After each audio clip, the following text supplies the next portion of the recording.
Hello. I'd like to share one short passage from Thinking in Speech, Volume 1. It's from Chapter 6, and it's a short passage that takes place during one of Vygotsky's critiques of Piaget. And I'm very interested in it as a teacher, especially. He seems to be talking about metacognition and transfer and the development of scientific concepts here. So this is a question for really anybody that would like to weigh in. And I hope that will be more than one person, because I'd love to hear from as many people as possible. So please consider sharing your thoughts on this passage. What is he trying to say to us here? Thanks. To perceive something in a different way means to acquire new potentials for acting with respect to it.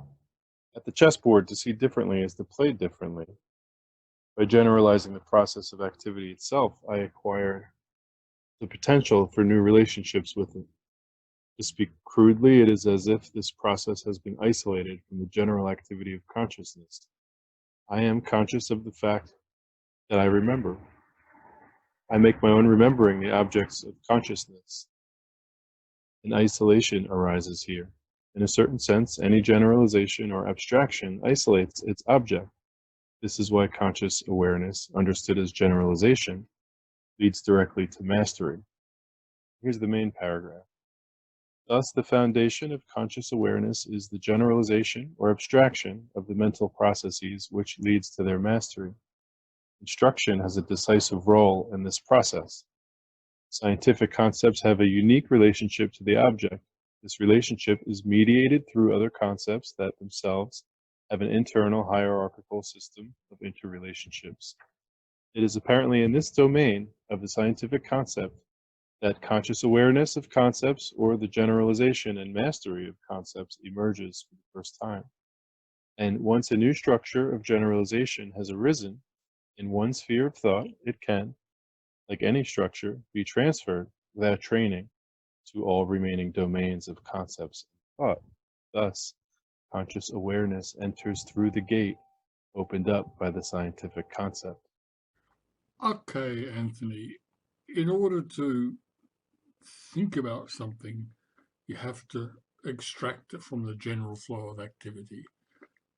That's unavoidable.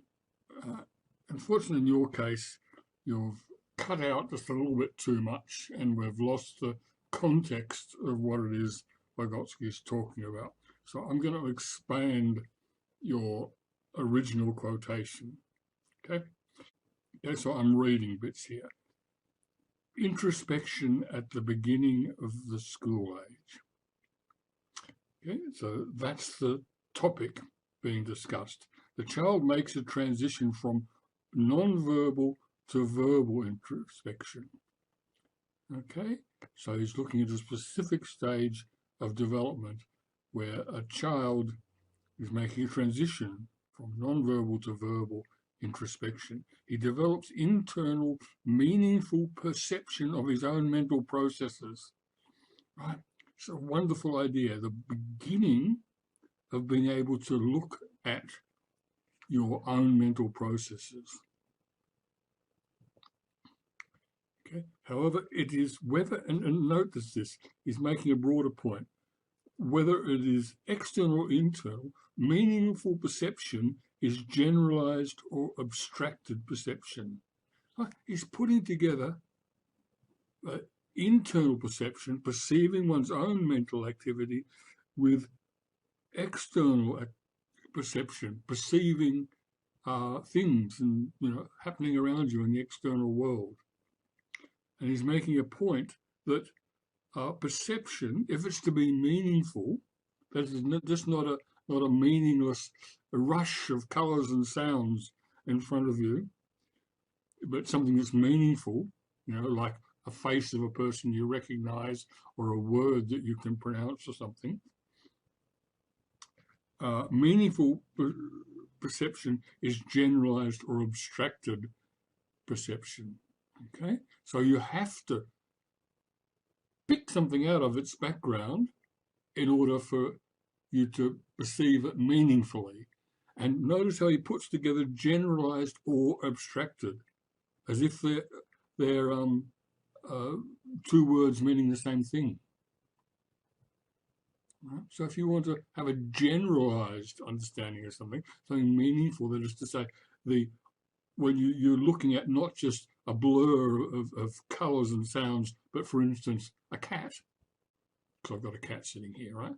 Then it's generalized because in seeing this and recognizing it as a cat, I connect it through the word cat with all the millions of other things in the world which are called cat. Right? So it's generalized. Abstraction and generalization go together. So we read on. Consequently, the transition to verbal introspection represents the initial generalization or abstraction of internal mental forms of activity. Okay, so it's saying that when awareness of your internal state moves to this stage of awareness of like an internal voice, where you not only have internalized a speech, speaking silently and using it in the process, but you become aware of the words that you're using. You can sort of listen to yourself thinking. Now, this is important because it is through words, generally speaking, the generalizations happen, where we inherit the accumulated meaning of thousands of years of human history in a word. All the meanings and associations that have been tagged on and connected to a word, we inherit that through when we've taken these words into our internal mental life, we've picked up on all that cultural history, and when we can observe our own use of these words internally, we become aware of that, right? Now, he reads on, and I think this is the bit where your quote started. To perceive something in a different way means to acquire new potentials for acting with respect to it. Okay, so we know what he's talking about. You've got you're now able to perceive your own activity, including your own thoughts, in a different way. And he gives an example of this. At a chessboard, to see differently is to play differently. You know, when you get to a point looking at a chessboard where you can see the bishops and rooks lines, you can see what's doing what, so it's going to affect how you play. By generalizing the process of the activity itself, I acquire the potential for new relationships. To speak crudely, it is as if the process has been isolated from the general activity of consciousness. Okay, now, the chessboard doesn't really help you understand that, but when you know what he's talking about, it's clear, isn't it, that there's all this stuff going on in the world, things in front of you, your thoughts inside, your feelings, yeah. But if you can get through all that and look at the words that you're using, isolate them from all the rest, all goes quiet. You think of these words that you're using, okay, then this is a new stage of development that gives you new potential. Yeah, you clearly, by the ability to turn your thinking onto your thinking itself, it's a step towards freedom. Yeah, it's always the case. Yeah, self-control. To speak crudely, we've done that. I am conscious of the fact that I remember. Right. So it's one thing to just, at a certain stage of development, you remember things, you don't remember things. But when you're aware of remembering something, then you're better likely to be able to control it. When you make remembering the object of consciousness, you think, how did I remember that? What makes me remember that? If I want to remember something new, what should I do to make sure I remember it? You're getting control of your process of memory. An isolation arises here. That is to say, for example, you're picking out memory among other functions. In a certain sense, any generalization or abstraction isolates its object. Okay? This is why conscious awareness, understood as generalization, leads to mastery. So now he's pulling the whole thing together. Conscious awareness is this where you are deliberately paying attention to your thought processes then through verbal thought, understanding them as generalizations, and by ignoring, in a sense, everything else going on around them, all the feelings and cross currents of thought and perceptions and things going on, you're able to concentrate on them, understand what you're doing, and control it. It leads directly to mastery. It's abundantly clear, isn't it? Surely. Now we'll read on the second paragraph. Thus, the foundation of conscious awareness is the generalization or abstraction of the mental processes, which leads to the mastery. Okay, this is just what he said. Instruction has a decisive role in this process.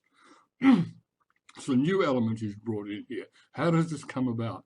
Look, it's necessary for this to happen, generally speaking, not, like 100%, without exception, but generally speaking, you become aware of this through people telling you things, telling you how to do things, drawing your attention to what you're doing, giving you access to new words and explaining something, reflecting on what you did, reflecting back to you.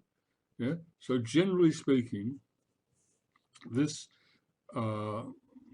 self-awareness of verbal processes, which can lead to their mastery, comes through instruction. Now, he says later on he refers it to being the gateway, doesn't he? Because once mastery of a process has been gained, you can build on that and gain more mastery without instruction. Okay. Scientific concepts have a unique relationship to the object. Okay, what does he mean by scientific concepts? To a certain extent, he's using the scientific concepts to stand for, in general, concepts which are received by means of instruction in some institution. Really, it doesn't mean scientific concepts as opposed to, for example, theological concepts, or the concepts of how to play baseball, or the concepts of how to tie up your shoelaces, or how to dress properly when going to a tea party, right? Any institution conveys its knowledge to others and builds itself as a regular, self-regulating form of activity through concepts.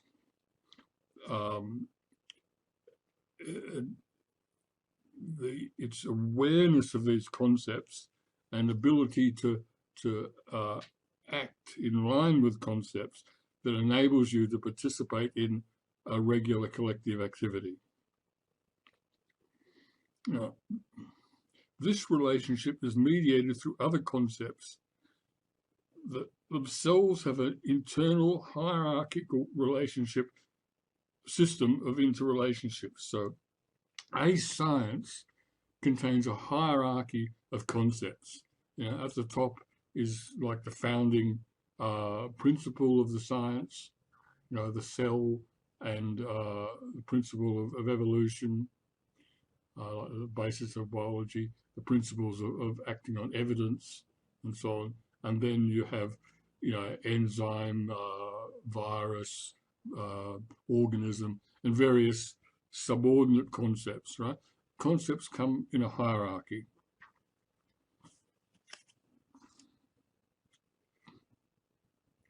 It is apparently in this domain of scientific concept that conscious awareness of concepts, or generalization and mastery of concepts, emerges for the first time.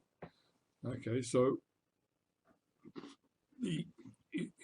he's saying that when a child, generally speaking, gets to school age, attends an institution where they are given regular planned instruction according to the norms of the society of which they are a part, and for the first time have their attention drawn to the meaning of certain words that may be outside their everyday experience.